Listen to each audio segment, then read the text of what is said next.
기승전 보습제. 왜 저 사람은 보습제를 계속 강조를 하냐. 원재료나 보습제의 기본적인 성분들은 가격대가 비슷한 성분들의 것들은 거진 동일해요. 이건 너무 내 화장품의 비밀을 폭로하는 건가?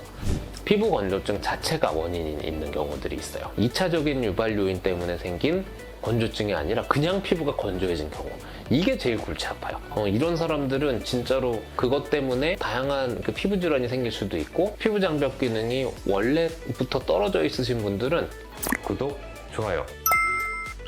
원장님 영상들 보면은 대부분 보습제 이야기 뗄래야 뗄 그죠? 수가 없거든요. 네.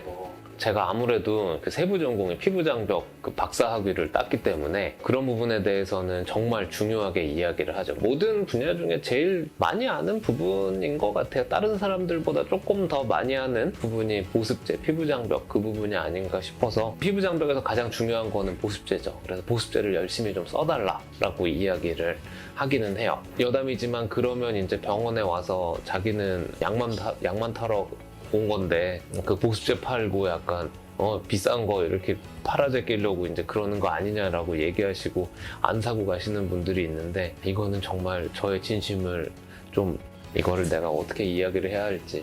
근데 이게 보습제는 건강보험 적용이 안 되는 것들도 많고, 물론 실비가 되는 것도 있기는 하는데, 그래도 아무래도 그게 한 4, 5만 원 정도 되니까 5,000원, 6,000원 정도 진료비 생각하고 오시는 분들이 볼 때는 갑자기 내 예산의 10배가 늘어나니까 너무 비싸다라고 생각하시는 사람들도 있죠. 근데 결국은 보습제는 이게 항상 치료 영역에 전 속한다고 보고, 굉장히 이거는 중요한 부분이라고 생각을 해요. 갑자기 다큐가 됐네? 보습제를 처음 받아서 쓰다가 괜찮아졌는데? 이러고 기존에 나왔던 거 썼다가 다시 뒤집어지고. 그런 경우에는 원래 쓰던 어떤 보습제의 특정 성분에 알러지 반응이나 자극 반응이 있어서 피부가 뒤집어진 건데, 그래서 다른 거를 바꿔서 안정을 좀 시켜놓은 다음에 이제 그럼 원래 루틴대로 들어가는 게 좋겠다. 왜냐, 난 원래 쓰던 게 좋거든, 또는 원래 쓰던 향이 좋거든, 이런 생각으로 처음 거를 써서 다시 뒤집어지는 사람들이 또 많아. 정말 정확하게 원인을 찾아서 그 원인을 제거를 하는 게 가장 중요한 거죠. 뭘 써라라고 이야기를 하기가 좀 애매해요. 이게 왜 그러냐면, 모든 보습제들이나 이런 거는 디테일한 한두 가지 성분 빼고는 거의 다 동일하거든요. 화장품이나 이런 것들, 우리나라에서 국내 생산되는 다양한 제품들의 원산지는 나오는 그 큰 공장은 두세 개밖에 없어요. 그러니까 그 얘기는 뭐냐면, 본질은 똑같은데 라벨만 다르게 붙여서 나오는 경우들이 굉장히 많아서, 이건 너무 내 화장품의 비밀을 폭로하는 건가? 원재료나 보습제의 기본적인 성분들은 가격대가 비슷한 성분들의 것들은 거진 동일해요. 근데 거기서 한두 가지의 디테일한 차이가 있는데, 그게 대부분이 향, 촉감, 색깔, 이런 것만 조금 다르게 해서 나오는 거거든요.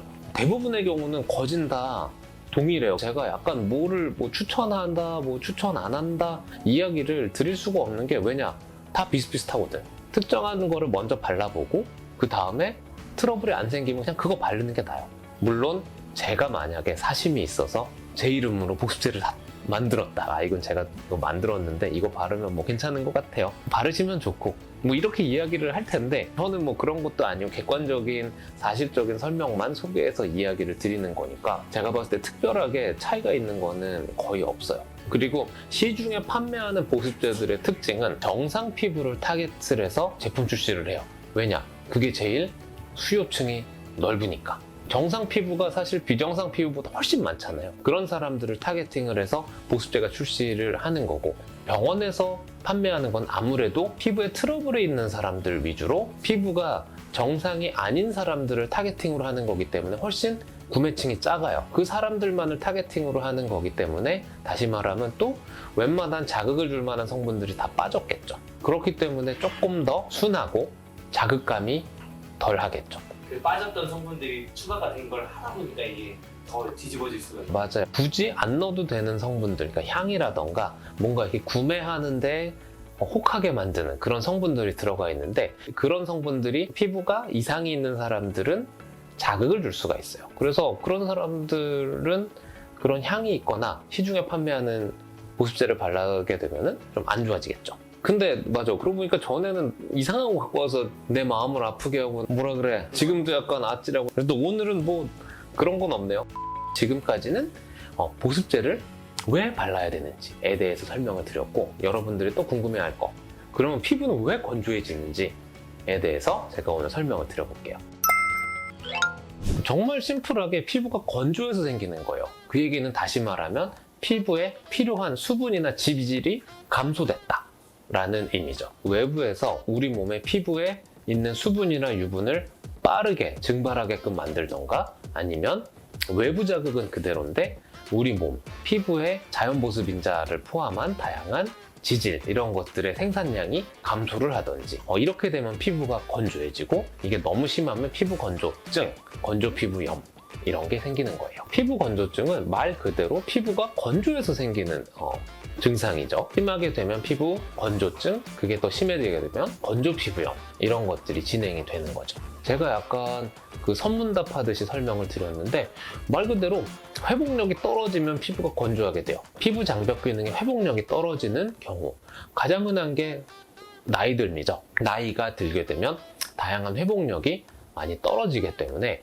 자연보습인자의 생산량도 떨어지고, 다양한 대사 능력도 점점 떨어져서 어떠한 손상을 받게 되면 복구되기까지 시간이 오래 걸리기 때문에 그 기간 사이에 피부 건조증이 더 심하게 될 수가 있어요. 그리고 다양한 요인들이 많아요. 그러니까 뭐 예를 들면 다양한 염증성 피부 질환이 있을 때 피부가 더 건조해지게 되고, 또는 뭐 안면 홍조, 뭐 여드름, 다양한 그 질환들이 여러분들의 피부를 건조하게 만들 수가 있어요. 근데 이런 것들은 2차적인 요인 때문에 생긴 건조증은 그 유발 요인을 없애뜨리게 되면 피부 건조증이 좋아질 수가 있어요. 그런데 피부 건조증 자체가 원인이 있는 경우들이 있어요. 2차적인 유발 요인 때문에 생긴 건조증이 아니라 그냥 피부가 건조해진 경우, 이게 제일 골치 아파요.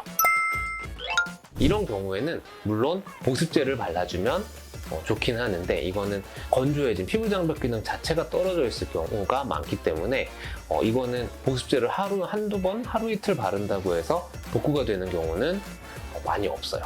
피부 자체가 건조해진다고 선생님이 말씀해 네.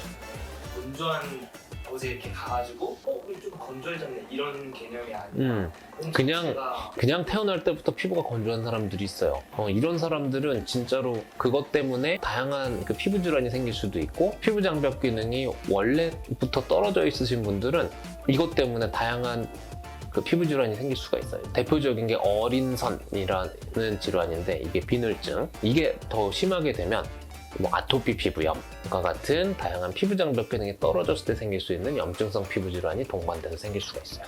이거는 제 개인적인 질문인데, 어떤 거? 오늘 보습제 이거는 저희가 그냥 건조해졌을 때 이렇게 바른다고 그렇죠. 생각하는데 언제부터 발라야 돼? 나이가 그냥 건조하다고 생각하면 나이 뭐 한 살이든 뭐 90살이든 상관없이 건조하다 생각하면 바르면 돼요. 아기 때부터 그래도 돼요. 그리고 아기 때부터 보습제, 피부 장벽 기능을 올려주는 다양한 치료, 대표적인 게 보습제를 발라주는 거죠. 보습제를 발라주다 보면 아토피 피부염이나 천식으로 이환되는 소인이 있는 사람들이 그 진행을 막아줄 수도 있어요. 그래서 이거는 진짜 꿀팁이에요. 이게 제 박사학위 논문이거든요. 내 자랑을 갑자기. 그래서 보습제를 열심히 발라주다 보면 아토피 행진이라는 우리의 그 현상이 있어요. 두드러기에서 아토피 피부염, 비염, 천식, 음식 알러지, 아토피 피부염, 이렇게 진행이 되는 일련의 그 알러지 스펙트럼이 있거든요. 이거를 갖고 계시는 사람들이 보습제를 꾸준하게 발라줘서 피부 장벽 기능을 좋게 해주다 보면 이 다양한 알러지 질환까지 예방이 될 수가 있는 가장 손쉬우면서도 가장 좋은 방법이에요. 내가 이래서 보습제를 쓰라고 하는 거예요. 괜히 내가 뭐 솔직한 말로 뭐 보습제 팔아가지고 뭐 이거 얼마나 남아, 이거 내가 뭐 만드는 것도 아니고 그냥 내가 만들까? 그래서 나는 사람들한테 그래요. 혹시나 여기서도 판매는 하지만 네이버 검색해서 거기서 싸면 거기서 사라고 그래요, 나는. 그리고 여러분들 그게 있어요. 악건성이신 분들은 보습제를 아무리 발라도, 특히나 흡수가 잘 되는 보습제를 바를 경우에는 바르자마자 보습제가 싹 날아간다, 건조해진다라는 이야기를 하시는 분들이 계세요. 이런 분들은 우리 몸이 워낙에 피부가 건조하기 때문에 흡수가 잘 되는 보습제를 발라주다 보면은 흡수가 짝짝짝짝 돼서 뭔가 모자르다고 생각하는 경향이 있으시거든요. 그만큼 보습제를 더 많이 발라주셔야 되세요. 그게 우리 몸에서 피부가 더 건조하다라는 신호이기 때문에 발랐을 때 뭔가 더 빨리 마르는 것 같다, 이런 느낌이 드시면 계속 발라주시면 돼요. 그러면 계속 흡수가 돼요. 그러면 이게 평상시에 똑같은 양으로 발랐는데 오늘 흡수가 잘 됐네 이렇게 생각을 하면 안 되고 더 많이 발라야 되는 거예요. 그렇죠. 그러니까 흡수가 잘 됐네라고 생각하고 피부를 봤는데 뭔가 촉촉한 느낌이 있어. 그러면은 제대로 발린 건데 바르고 나서 뭔가 흡수가 되게 잘 되는데 왜 이렇게 건조하지? 이러면은 그게 부족한 거야. 그럼 조금 더 발라주면 돼요. 피부 건조하는 것도 질환으로 다른 병이야 병. 피부에 건조하면 모든 피부 질환의 근원이에요. 얘 약간 과장 조금 보태서 피부가 건조하다 이러면 모든 이상의 시작이 피부 장벽 기능 저하예요.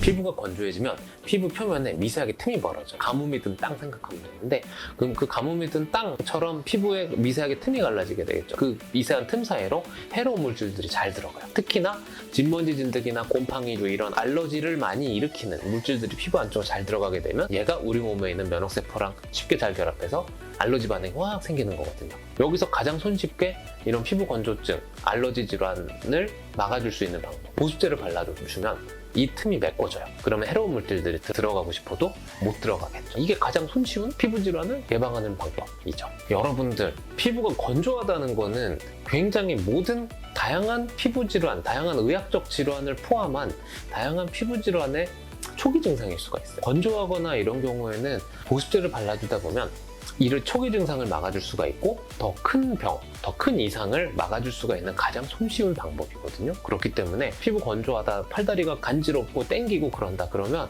집에 있는 보습제, 집에 혹시 보습제가 없다 그러면 근처 편의점이나 올리브영 편집샵 가셔가지고 뭐라도 하나 사세요. 그리고 그냥 발라보세요. 대부분의 경우 좋아지는 경우들이 정말 많거든요. 보습제는 바르는 게 좋고 보습제를 발랐는데도 따갑고 이상이 있다. 근처 피부과 병원에 가셔서 내 얼굴에 맞는, 내 피부에 맞는 보습제를 한번 추천받아보세요. 되게 쉬워요. 세상에는 모든 것들은 노력 없이 좋아질 수 있는 건 없더라고요. 이럼에도 불구하고 안 좋아진다? 그러면 저한테 오시면 제가 맞는 걸로 상담을 좀 해드릴게요. 제발 부탁인데 건조한 거를 간과하시면 절대 안 돼요. 보습제를 왜 발라야 되는지, 기승전 보습제, 왜 저 사람은 보습제를 계속 강조를 하냐에 대해서 제가 간단하게 설명을 드렸고, 요게 조금 더 관심이 있으신 분들은 이렇게 좀 심화학습으로 다음번이나 뭐 시간이 허락하는 한 조금 더 자세하게 전문 용어를 조금 더 써가면서 제가 설명을 한번 드려볼게요. 경청해 주셔서 감사합니다. 끝. 밥상이라고 따지면은 이렇게 숟가락 이렇게 드는 방법을 알려주셨잖아요. 근데 요거는 조금 이상한 걸 수도 있는데 입안까지 이렇게 가져다 달라는 질문일 수도 있어요. 올리브영 가가지고 뭐라고 말해야 돼? 그러면? 무난한 보습제 하나만 추천해 주세요. 아 그렇게 하면 그냥 무난한 보습제 하나 추천해 주세요. 너무 비싼 거 말고요. 예를 들어서 얼마까지 생각하시면 돼요? 그냥 3만 원대. 그냥 3만 원 안쪽에 그냥 보습제 추천해주세요 라고 하면은 거기서 설명 다 해줄 거예요. 거기는 또 나름 또 향이 좋고 막 이런 뭐가 좋고 어디가 좋고 막 이렇게 막 여러 가지 정보를 얘기해줘서 그것 때문에 혼란을 느끼시는 여러분들이 계실 것 같은데, 그럴 땐 그냥 두 번째로 싼 거 사세요. 그게 제일 무난해요. 올리브영 가셔서 우선 뭐 아무거나 발라보세요. 그래도 이게 문제가 있다 그러면 그렇지. 그러니까 문제가 있는 사람들은 어쩔 수가 없는 거고, 네. 문제가 없는 사람들은 싼 가격으로 할 수 있죠. 제가 이야기를 드린 거는 대부분의 정상적인 사람들 대상으로 했을 때 가장 손쉬운 방법. 이래도 안 되는 사람들은 뭐 어쩔 수 없지 뭐.